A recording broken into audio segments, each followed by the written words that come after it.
Good morning. I can't believe this is happening. Of course, this is The Sit Down, the room where it happens here at AM to DM. I'm joined by Lin-Manuel Miranda. Good morning. Hi. Hi. Thank you for DMing. Saying you wanted to Thank you for having me on your come show. on. I really wanted to talk to you about this. This is literally what happened. You sent me a direct message and you were like, okay, I found an excuse to be on the show. I want you to hear this new song. Yeah. And all I knew was it involved 5 women. That's all I knew until like this morning. Yeah. And here we are on fire. And here we are. And we get to watch the video here. We're debuting the video. So we have a couple of questions before the video, because I told him, I was like, listen, I'm going to put on my poet cap. I'm grilling you. Yes. Creative that's process. Why yes. It's time. It's time. So this is my question. You've been doing the Hamil drop. You did the mixtape. Do you think of Hamilton as a living text, like a living document, like the Constitution? No. No.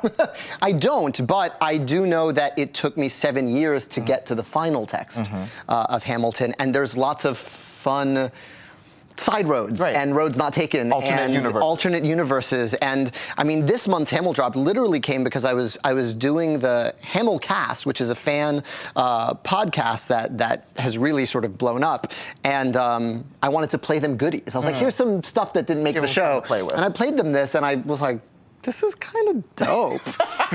I should do it. So she was like, can I play it on the show? I said, no, I think I'm going to do something with it. And then I sort of brought it up to the people at Atlantic, and I said, why don't we use this to showcase some of the incredible people in our companies? Like we could have, and this is where Tom McHale comes in, because he always has the best idea.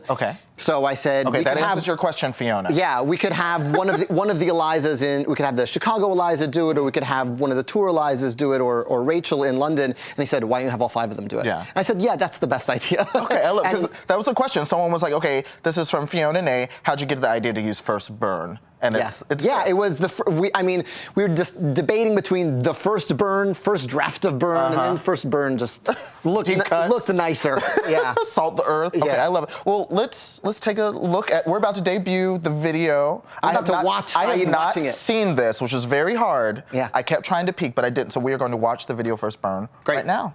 They're amazing.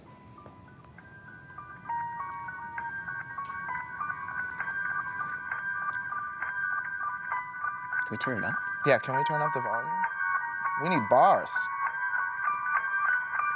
I saved every letter you wrote me. From the moment I saw you, I knew you were mine. You said you were mine. I thought you were mine. Why am I already tearing up? Do you know what Angelica said when I told her what you'd done? She said, you have married an Icarus.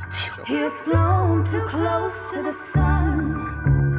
Don't take another step in my direction. I can't be trusted. That was my reaction on the train this morning. You don't think you can talk your way into my arms, into my arms. I'm just staring at the camera. I'm burning the letters you wrote me.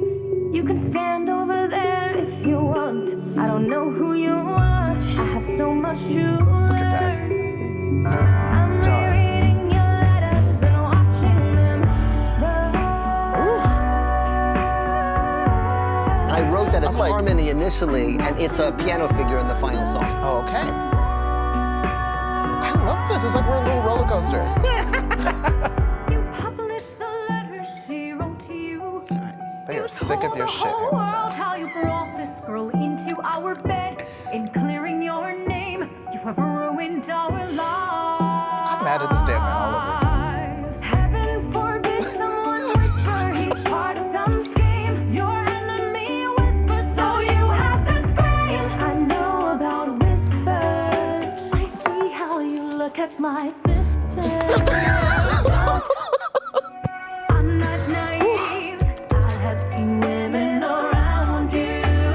Don't think I don't see how they fall for your charms. All your charms. I'm erasing myself from the narrative. Let future historians wonder how Eliza reacted when you broke her heart. You have thrown it all away. Stand back, watch it burn. That's all Lackamore. That oh yeah, you're like that chord cluster is like yeah, that's vintage Lack. Oh my gosh! Look at the. I think incredible.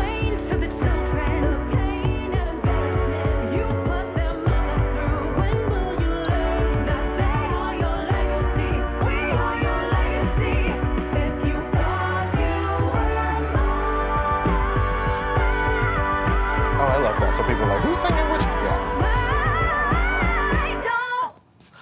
Bitch. Hey! You did that. They did that. Everybody did that. That was, woo. Yeah, some incredible things you see in the video. One, Mike Elizondo on guitar, who he produced Extraordinary Machine for Fiona Apple and Eminem stuff, and so like he's been a friend of ours throughout the mixtape and is amazing. And then you know, Lack's incredible, like stacking those chords for the don't, those En Vogue don'ts.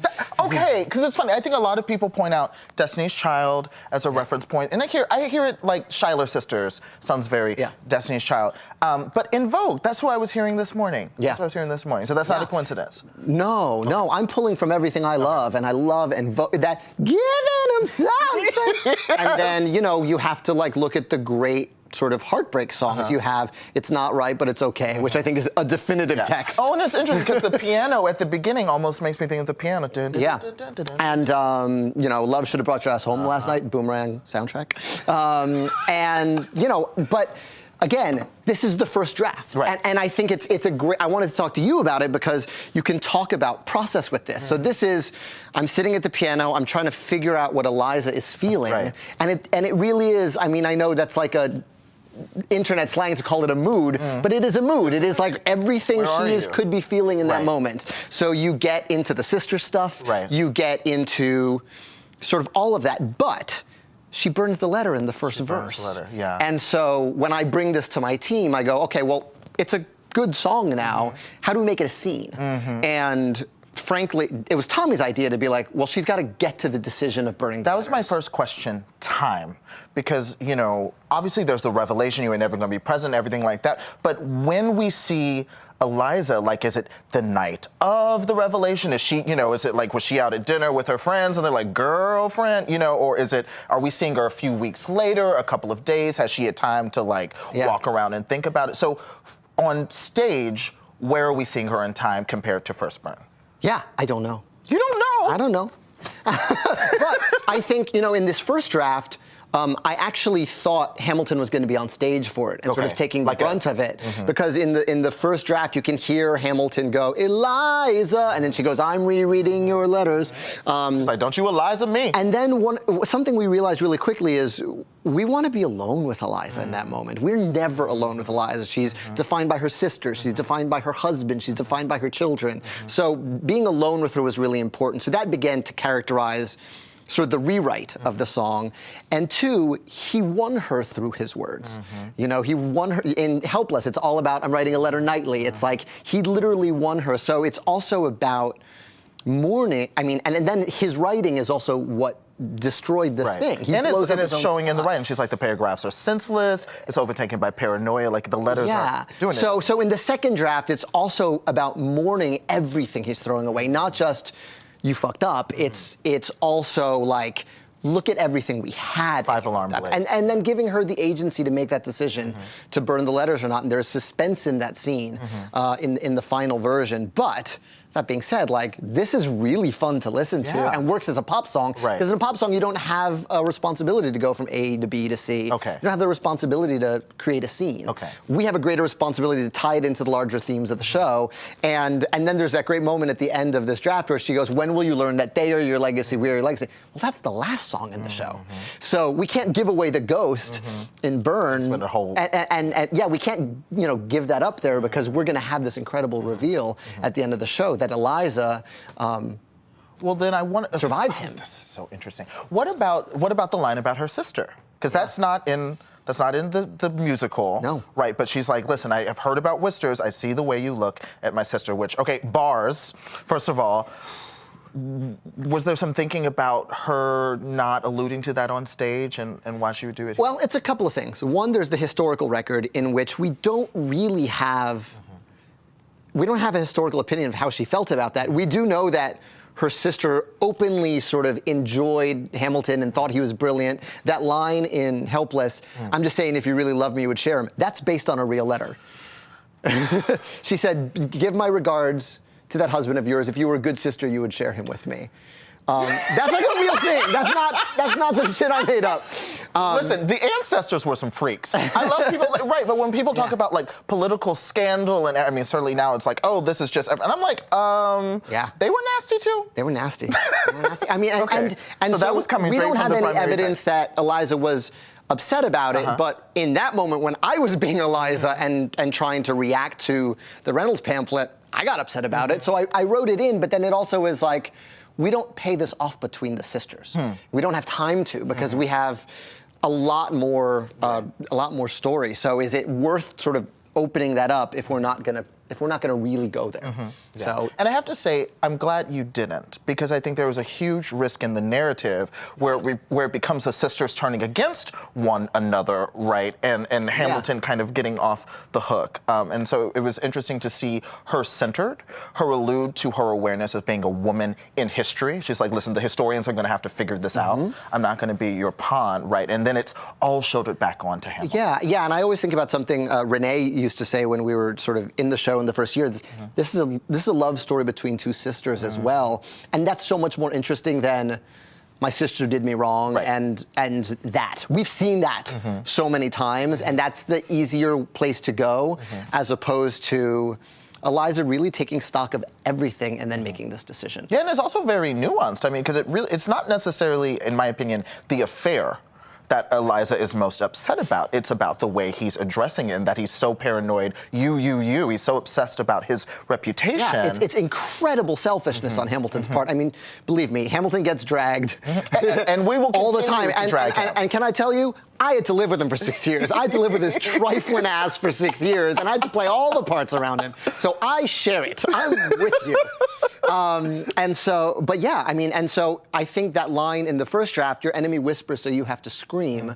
That's the brunt of the argument against Hamilton dropping the Reynolds pamphlet. And there was another cut song called Congratulations, where Angelica takes him to task for the same thing. This thing 3 people were talking about, you blew it up by quote tweeting it in the Reynolds pamphlet. No one would have seen it. That guy has 12 followers. You think anyone has like sent this track to Melania? Because I mean, like, think about it, right? Like, they whisper, you scream. Like, I'm seeing a lot of like, my dude.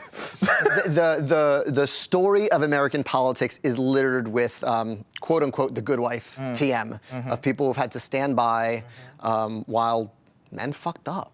You know what I mean? And so that's everything past is present, and that's not new. It's not new.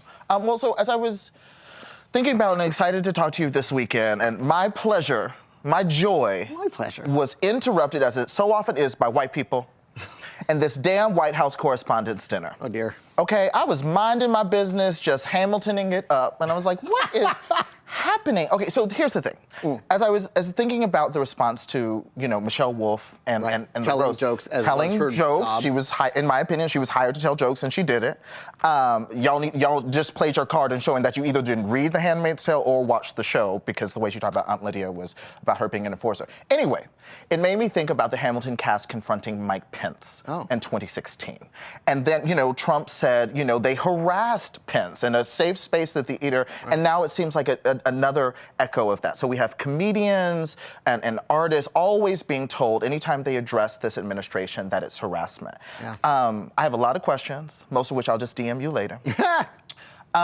If you could say anything to Michelle Wolf this morning, what would you say?